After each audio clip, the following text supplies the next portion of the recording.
सगळ्यात मोठी चूक काय माहिती आहे का? तुम्ही कंपनीमध्ये खूप एक्सपर्ट आहात, पण मार्केटच्या ट्रेंडनुसार तुम्ही एक्सपर्ट आहात का?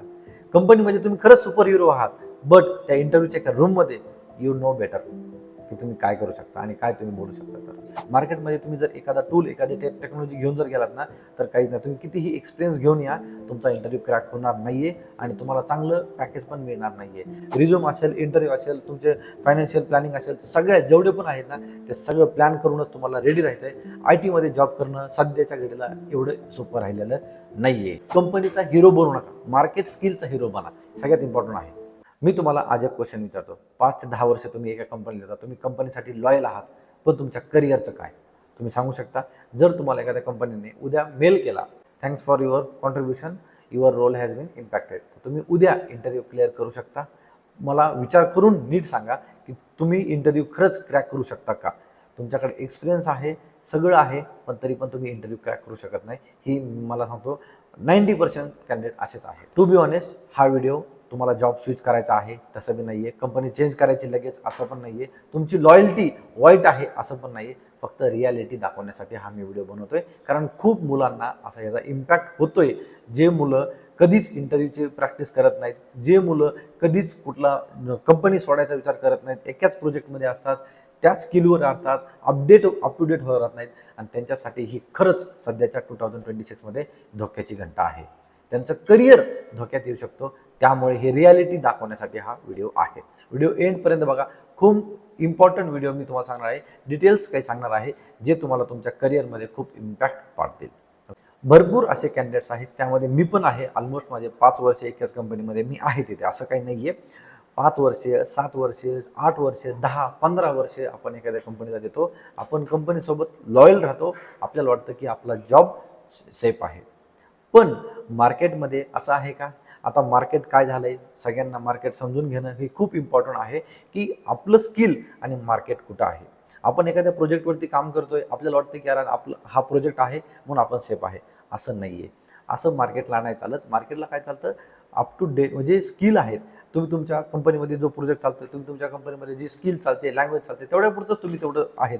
पण जर तुम्ही स्विच करत राहिलात, तुम्हाला मार्केटमध्ये काय चालू काय माहिती. जर तुम्ही इंटरव्ह्यू देत राहिलात तर तुम्हाला कळतं की अरे मार्केटमध्ये किती स्किल लागते. जर तुम्ही एखादा तुम्हाला ऑफर लेटर पाहिजे असेल, ऑफर लेटर तुम्ही काढून बघा, ऑफर लेटर भेटत नाही. चांगल्याला ऑफर लेटर म्हणजे रिलीज होत नाही, कारण इंटरव्ह्यूच क्रॅक होत नाही. तेवढा फर्स्ट राऊंड पण क्रॅक होऊ शकत नाही. आपल्याला वाटतं अरे मला 5 वर्षाचा, 10 वर्षाचा, 15 वर्षाचा एक्सपिरियन्स आहे, मी तर किती पण इंटरव्ह्यू देऊ शकतो. इंटरव्ह्यू घेणं सोपं आहे, इंटरव्ह्यू देणं खूप अवघड आहे.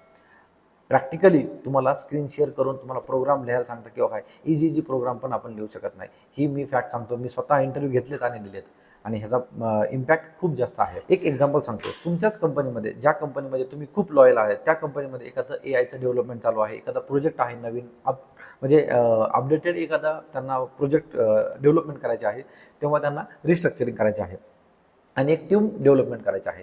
तर त्या टीम डेव्हलपमेंटमध्ये जे लॉयल आहेत, जे 5-10 वर्ष जो एम्प्लॉय आहे, आणि जो 2-3 वर्ष स्विच करून कुठून तरी आला आणि त्याला चांगले स्किल्स आहेत, तर कोणाला सिलेक्ट करतील? लॉयल असल्याला की जो स्किलवाला आहे त्याला? तर जो एम्प्लॉई ज्याला स्किल आहेत तोच एम्प्लॉई त्या प्रोजेक्टसाठी सिलेक्ट केला जाईल. तुमची लॉयल्टी त्या टायमिंगला कामाला येणार नाही, कारण त्यांना ते इनपुट्स पाहिजेत की तू लॉयल आहे का नाही आहे. इनपुट्स तू कॉन्ट्रीब्यूट करू शकतो का त्या प्रोजेक्टला, ते खरंच इम्पॉर्टंट आहे. मग तुमचा ले ऑफ पण करायला तयार असतात ते कधी कधी. आणि तुमच्या करिअरमध्ये खरंच ही एक खूप धोक्याची घंटी आहे की 2026मध्ये तुम्ही लॉयल आहात, मग तुमच्याकडे टूल्स आणि टेक्नॉलॉजी नाहीत, तर तुमच्या करिअरमध्ये हे खूप इम्पॅक्ट येऊ शकतो पुढे. त्यासाठी मी तुम्हाला सांगतो की तुम्हाला प्लॅन करणं आहे, तुम्हाला स्टडी करणं आहे. कंपनीचा हिरो बनू नका, मार्केट स्किलचा हिरो बना. सगळ्यात इम्पॉर्टंट आहे. सगळ्यात मोठी चूक काय माहिती आहे का? तुम्ही कंपनीमध्ये खूप एक्सपर्ट आहात, पण मार्केटच्या ट्रेंडनुसार तुम्ही एक्सपर्ट आहात का? कंपनीमध्ये तुम्ही खरंच सुपर हिरो आहात, बट त्या इंटरव्ह्यूच्या एका रूममध्ये यू नो बेटर की तुम्ही काय करू शकता आणि काय तुम्ही बोलू शकता. तर या गोष्टी खूप इम्पॉर्टंट आहेत, जी आपण चूक करतोय ना. हां, मी म्हणत नाही की तुम्ही लॉयल नका राहू किंवा तुम्ही लगेच कंपनी स्विच करा, बट तुम्ही एखाद्या इंटरव्ह्यू क्रॅक करू शकता का? तुम्ही दुसऱ्या प्रोजेक्टवरती, तुम्ही दुसऱ्या स्किलवरती काम करू शकता का? आज जर तुम्ही समजा एखादं टेस्टिंगमध्ये काम करत असाल, तर तुम्ही मॅन्युअलवरती आहात, तर तुम्हाला ऑटोमेशन करायचं आहे. ऑटोमेशन असेल तर तुम्हाला API करायचं आहे. API असेल तर तुम्ही AI मध्ये काय करू शकता, मोबाईल टेस्टिंगमध्ये काय करू शकता, CI/CD मध्ये काय करू शकता, गिट जेनकिन्समध्ये काय करू शकता. या गोष्टी तुम्हाला ते ग्रॅब करणं खूप इम्पॉर्टंट आहे. ऑटोमेशनमध्ये केलं तर तुम्हाला प्ले राईट आता ट्रेंडिंगमध्ये आहे, ते पण करणं गरजेचं आहे. डेव्हलपमेंट आहे तर तुम्हाला जावा, फक्त एखादी लँग्वेज आहे तुम्ही जावा डेव्हलपमेंट, तर अजून तुम्ही फुल स्टॅक डेव्हलपमेंट कसं होऊ शकता, ह्या सगळ्या गोष्टी तुम्हाला ग्रॅब करणं आहे, हे तुम्हाला लर्न करणं आहे. कारण पर्याय नाही आहे. मार्केटमध्ये तुम्ही जर एखादा टूल, एखादी टेक्नॉलॉजी घेऊन जर गेलात ना, तर काहीच नाही. तुम्ही कितीही एक्सपिरियन्स घेऊन या, तुमचा इंटरव्ह्यू क्रॅक होणार नाही आहे आणि तुम्हाला चांगलं पॅकेज पण मिळणार नाही आहे. मार्केटमध्ये जर तुम्हाला राहायचं असेल, मार्केटमध्ये जर तुम्हाला व्यवस्थित जर हे करायचं असेल, तर तुम्हाला अप टू डेट राहावं लागेल. मार्केटमध्ये असं कोणीही नाही येऊ शकत आणि एक्सपिरियन्स हे लोक आता लॉयल जे कॅन्डिडेट आहे ना, तो भाग गेला. कंपनी आता प्रॅक्टिकल विचार करते. कंपनी डायरेक्टली म्हणते मी ह्या कॅन्डिडेटवरती एवढं इन्व्हेस्टमेंट केलं, ROI काय आहे, तुम्ही तेवढं देऊ शकता का? आणि त्यामुळेच ले ऑफ जास्त होत आहे.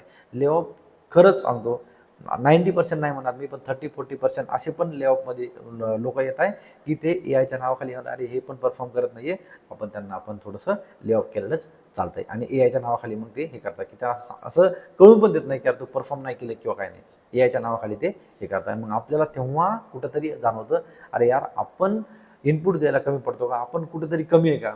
मग हे सगळं जाणून घ्यायच्या आधीच दुसरं आपल्याला कोणतरी पुश करण्याच्या आधी किंवा आपल्याला जज करण्याच्या आधी आपणच स्वतः असं आपल्याला रेडी केलं, कधीही मला कुठलेही उद्या मी इंटरव्ह्यू क्रॅक करू शकतो, असे माझ्याकडे स्किल्स आहेत, असे माझ्याकडे टूल्स अँड टेक्नॉलॉजी आहेत, असा माझ्याकडे एक्सपिरियन्स आहे. फक्त माझ्याकडे जास्त एक्सपिरियन्स आहे, नंबर ऑफ इयर्सचा एक्सपिरियन्स आहे, तोच माझ्या कामाला येणार नाही, माझ्या करिअरला, माझ्या फ्युचरला. तुम्ही तुमच्या कंपनीसोबत कितीही लॉयल राहा, तुम्ही कंपनी तुमच्याबरोबर लॉयल आहे का, हे पॉईंट तुम्हाला जेव्हा तुमचा ले ऑफ किंवा तुमच्या करिअरवर जेव्हा इम्पॅक्ट होईल ना, तेव्हा तुम्हाला कळेल.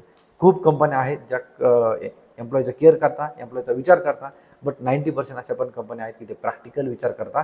जर इनपुट दिलं तर ठीक आहे, नाही तर तुमचं करिअर आम्हाला काही घेणं देणार नाही. सो फायनली मी हे सांगेल, दर 6 महिन्याला रिझ्यूम अपडेट पाहिजे, दर 6 महिन्याला तुम्ही ऑफर लेटर घेतलं पाहिजे.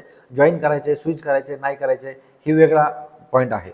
बट दर 6 महिन्याला तुम्हाला चेक करायचे की मार्केटमध्ये स्किल काय चालू आहे, टूल्स काय चालू आहे, टेक्नॉलॉजी काय चालू आहे, आपण क्रॅक करू शकतो का. दर 6 महिन्याला आपल्याला आपलं फायनान्शियल पण चेक करायचं आहे की आपलं फायनान्शियल आपलं कसं आहे. कारण आपल्याकडे होम लोन, कार लोन सगळं म्हणजे ज्यांचं मॅरिड आहे त्यांचं मुलाच्या स्कूल्स वगैरे सगळं डिपेंडंट असतं. मग आपल्याला तेवढा फंड आहे का, कारण मार्केट सिच्युएशन काय आहे हे माहीत नाही आहे आपल्याला.